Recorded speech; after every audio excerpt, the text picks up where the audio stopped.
Hey friends, so today's trumpet tip is a little bit different, and it's not so much about a specific playing the trumpet, but just something I want to share with you. So for the first time in like 20 years, I went to the International Trumpet Guild Conference last month, and I had such a wonderful time. And so today I just wanted to tell you a little bit about that. I wanted to encourage you to become a member of ITG and to plan on going to next year's conference. Next year's conference is going to be in Utah. It's going to be gorgeous. It's going to be beautiful. It's going to be so much fun.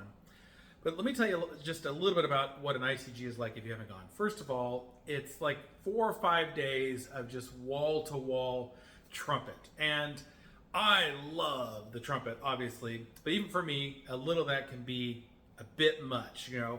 But you can take breaks, and if you get like a series of stuff, like I'm not particularly interested in this, you can go off and explore something else. This last year, it was in Anaheim, or earlier this year, it was in Anaheim.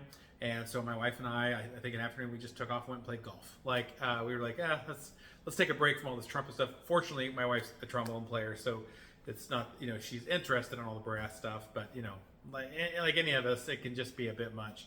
But so with next year, with it being in Utah, like there's going to be all kinds of beautiful scenic stuff to do. I mean, I'm planning on actually getting there like early, so that I can, you know, also just do other stuff around Utah and check out Utah. I'll probably play some golf for sure while I'm out there. But you get to see the stars of the trumpet world perform, and you get to see them in intimate, close-up settings. You get to see the up-and-coming performers of the trumpet world. You get to see students perform. You get to see comeback players. It's just this great mix of just amazing performances. And if you're like me, where, you know, maybe there's certain types of music you enjoy more than others, this last conference, there was the whole gamut of music. We had everything from like orchestral playing. We had everything from like modern solo playing. We had soloists playing like cornet solos and stuff. We had the big fat band playing a big band. We had oh shoot, forgot the trumpet player from Dancing with the Stars talking about like playing in Hollywood and playing on live TV and all the commercial type playing. We had Chief Ajuda that playing like modern popular pop rock rap music with trumpet. It just ran the gamut of styles and was so engaging and interesting. And I'll be honest, some of it I enjoyed more than others. Some of it sometimes I would listen to some of a performance and then step out and because I had enough. Others I thoroughly enjoyed more than I ever expected. But it's totally worth going to just to be immersed in that. There's all kinds of sessions and seminars about various aspects of playing. I learned a few things. I learned some things I'll share in upcoming top videos here from presenters. Javier from his name is coming back to you, but Javier shared something, the trumpet player from Dancing with the Stars, something that really worked for him as he thinks about playing the instrument that I'll share with you at a future date. But there's all kinds of educational stuff like that that you can learn about, like playing the instrument. You can learn about the history of the instrument. They do warm-up sessions in the mornings, and they do some that are geared towards like students or comeback players or professionals. And you can explore new ways. And these warm-ups are more than just warm-ups. They're also more like daily routines, but so you can explore different people's concepts and ideas of how they like to warm up and approach a daily routine. That's a fun way to get started. I would love to see ITG do more of that, more chances where the average person just gets to play. Because when you're around listening to all these great trumpet players play all day, you want to play as well. I think one of most people's most loved and sometimes maybe most hated experiences is the exhibits. I love it. It's, you know, yes, there's a bunch of people out there trying to play as loud and high as they can sometimes in the exhibits, but it's really cool to see all the cool knickknacks and doodads and horns and mouthpieces and whatever, and just to see all of the trumpet geek stuff under one roof is just really cool to go see all that stuff and play all that stuff. And meet the people behind some of your favorite products and brands. Like, it's just, I love the gear side of what we do. Obviously, that's why I own a music store, is because I love the gear and musicians so much. So that part's really fun. I know for me personally, I got to meet a lot of you that watch the channel, and that was such a treat that people would come up and like, hey, you're the Trumpet Thoughts guy. and we would get a chance to talk and connect, and I love that. I won't lie, it went to my head just a little bit. I mean, it was just cool to be like, have people recognize me for that and share their appreciation for sort of this cathartic sharing of the trumpet journey that we all share together. So that was really, really cool to get to know you guys and get to meet some people in person. And there were some people who were like, I'm the guy that made this comment. I'm like, oh, I remember that comment. So anyway, that was a real treat to do. But one of my favorite things, in addition to all the things I mentioned, is, as you can probably tell from the backdrop here, I like bourbon, I like cigars and stuff like that. But the last few nights that I was there, I would sit outside and have a cigar and maybe a drink, and just get to hang out with a small group of other people. And I got to know Jeff Pirtle, who's kind of the person carrying the torch for Claude Gordon forward. He and we spent hours together kind of talking about Claude Gordon stuff. And I got to reconnect with some other friends of mine that I haven't seen in a while. I got connected to some of their friends, made new relationships there. But the coolest thing was, for like 2 or 3 nights, I'm literally sitting in a small group of people, like 5, 6 people, and Jens Lindemann would be out there.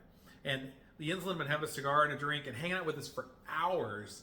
And he would just be sharing stories, most of which I can't repeat. But like, to be in such close proximity to literally one of the biggest trumpet stars out there doing the thing today, to be able to just like be in that like intimate of a setting with someone like that was just mind-blowing.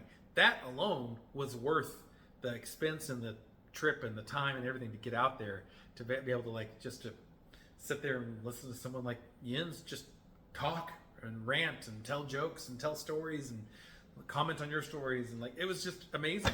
So I want to encourage you, make a trip to get out there. If you can't do the whole thing of it, pick your favorite few days and go for that. But I really enjoyed being there the whole time. So number one, look at the schedule now. It's going to be next spring. Kind of start to budget and plan ahead for that now. 2, like, be bold to go out and make friends. We're all trumpet geeks, so you can come out there and, like, if there's someone you want to meet, you got a favorite artist that they're there, you're going to probably find those people to be very gracious and generous and willing to share and talk with you and stuff like that.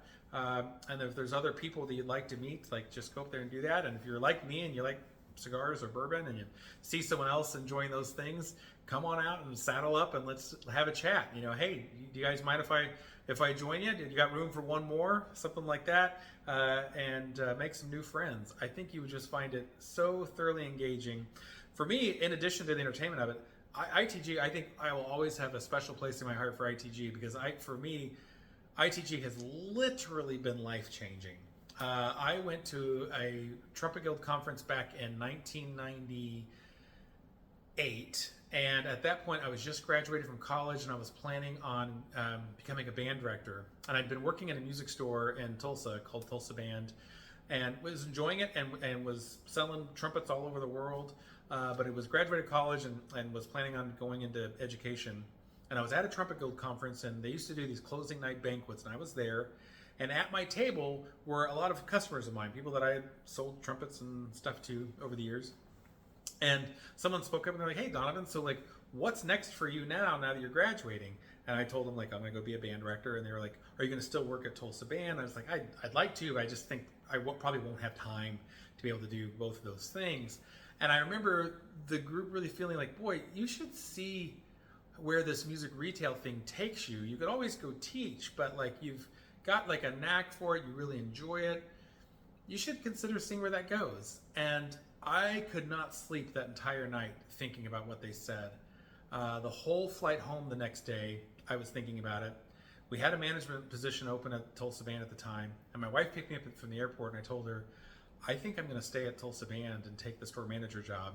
And she was like, we just spent 6 years getting our music degrees, and we've got all these student loans, and you've got a great job lined up at a great school. Like, why are you sure this is the right thing? I'm like, I'm not sure, but I need to try it. I can always go teach, but I just need to see where this goes. And that conversation changed my life. It was the next, about a year and a half after that, that I got a job as a district sales manager for Con Selmer, and was a district manager for Con Selmer for a couple of years, and then left that to become the general manager and ed rep for Springfield Music, which is now the company I own, which is Ernie Williamson Music. Kind of a story about how that name change came about to be. But I would not be where I am today had I not been at that Trumpet Guild Conference. So it's always gonna have a special place in my heart. So they're a ton of fun. It's definitely worth doing. Make plans to get there. Hopefully I'll see you in Utah. Take care.